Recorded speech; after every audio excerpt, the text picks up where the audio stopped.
Um, I'm Thomas. I'm a member of the DCU Slam team, and I'm going to kick 3 poems. But first, before I kick 3 poems, I got, like, you heard how Quentin said in the show they were all snapping their fingers. Can everybody just give me like a snap real quick? Like just snap. All right, and we have this noise that sounds like, you know, when you get like chocolate stuck at the roof of your mouth and it's like tastes so good, you just be like, mmm. That's called the sweet chocolate noise. So if you like something you hear, just hum. Y'all are giving me like not a lot of energy, so if we could like pump this up, because I'm a very energetic performer and I like feed off of y'all. Yeah! I clench my purse when white women sit next to me. I pick up my pace when I'm followed by a man of Anglo origin. I roll up my windows and tell my homies, yo, lock your doors when we're driving through suburban neighborhoods. I'm afraid of white women on the train.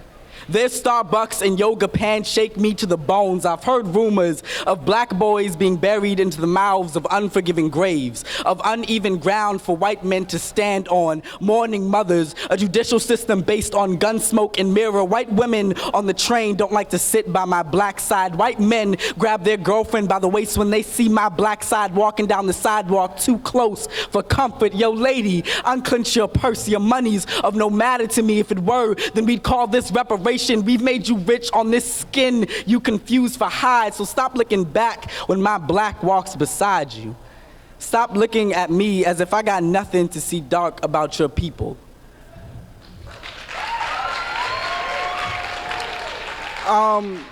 The DCU Slam team is a part of, we're under this organization called Split This Rock. It's a nonprofit that combines poetry and social justice. If you want any more information about how to reach us, we're going to be over there at that table. We have an open mic every third Saturday. This month, I'm the feature. It's on the 19th at Busboys and 5th and K. So yeah, come grind with us. Grind, that sounds, okay. My main theme and topic in poems are queer black boy politics, and I feel like this is like a stigma that needs to be addressed within the DC community, or like in the straight community in general, where there's this assumption that if you're if you're gay, then you automatically want straight males because that's all the gay people fiend for, or vice versa with females. And I had a little friend who got beat up because of this assumption, and this is for old cat. Stem-legged fags have a habit of being flammable. We've got no need for friction or your fictionalized want. Basketball court boys always consider themselves a want, always casting stones to break the sticks of stem-legged lady men. Basketball court boys swear us fags want to court them, unman them, unfold them masculine in a lawn chair, peel them manly like an orange, rind by rind. Basketball court boys yell their muscle and flex their curses. Stem-legged fags suck our eyes and roll our teeth like dice. Basketball court boys swear, make their gaze an insult.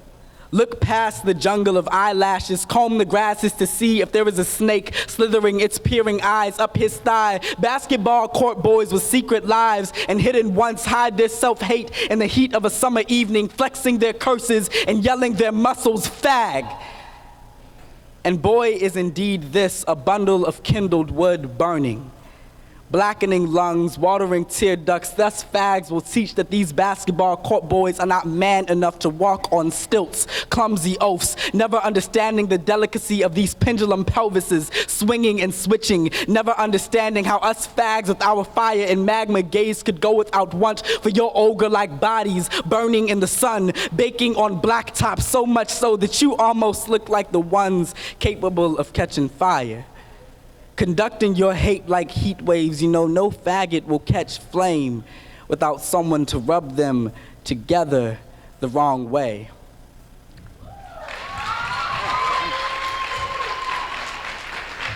Last poem, and then I'm out of your hair officially.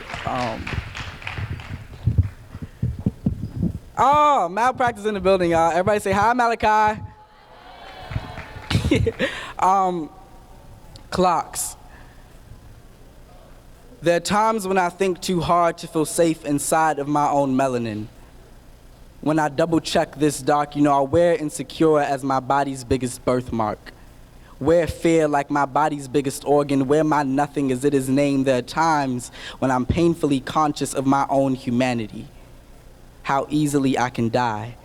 How vulnerable I am to this world's everything, how nothing I will be as soon as someone with gun and gutless soul determines me as such. There are times when I forget to count my breath, forget to number the blinking of my eyelids, forget to mark the footsteps that I've made, times when I forget to remember what I'm here for, how my purpose is the grime that gathers at the bottom of baptismal pools. It is the residue we leave behind when we die and are born again. There are times when I think too hard to feel safe inside of my own grave, times when I think of my funeral as if it is tomorrow evening. I imagine that there will be no one to tend to the weeds webbing my tombstone, no one will bring flowers. I mean more on stage or paper than I do to people. People will rather read my poems than my eulogy. My mirror will be the only thing to make notice of my absence. There are times when I begin to think the only thing worse than knowing I will die is knowing what will happen to the soul after. I'm more afraid of what I do know than I am of what I do not. And churches don't teach you what prayers to say when you found out that your God thinks of you disgusting. There are times where I'm painfully conscious that being born black and gay in this country are two natural causes to death. I keep seeing boys that look and love like me dying. You know, time is reality's stepfather. Clocks are humbling, ever-ticking beasts. Life is an open-ended question. Death is a brown boy's obligation to society. There are times when I wonder when I'll be out of time. You know, we look at clocks to make sure that the seconds are still stumbling over themselves, to make sure that we are still here. Peace, y'all.